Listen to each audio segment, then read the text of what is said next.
যুক্তরাষ্ট্রের president Donald ট্রাম্পকে বাংলাদেশ সফরের আমন্ত্রণ জানিয়েছেন প্রধান উপদেষ্টা অধ্যাপক মোহাম্মদ ইউনূস। বান্ডেল থাকলে প্রতি সেনমানিতে টাকা বাঁচবে। বিকাশ সেনমানি বান্ডেল কিনে জিতুন প্রতি লেনদেনে। স্থানীয় সময় মঙ্গলবার এক সংবর্ধনা অনুষ্ঠানে এই আহ্বান জানান তিনি।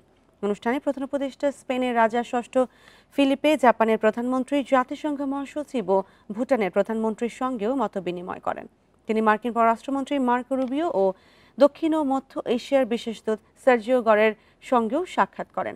এছাড়া দিনব্যাপী জাতিসংঘ সাধারণ পরিষদের ফাঁকে পাকিস্তানের প্রধানমন্ত্রী শাহবাজ শরীফ, কসোভোর প্রেসিডেন্ট ভিওসা ওসমানি, ফিনল্যান্ডের প্রেসিডেন্ট আলেকজান্ডার স্টাব ও ইতালির প্রধানমন্ত্রী জর্জিয়া মেলোনির সঙ্গেও বৈঠক করেন প্রধান উপদেষ্টা। পরে এক গোল টেবিলে যুক্তরাষ্ট্রের শীর্ষ ব্যবসায়ীদের সঙ্গে বৈঠক করেন।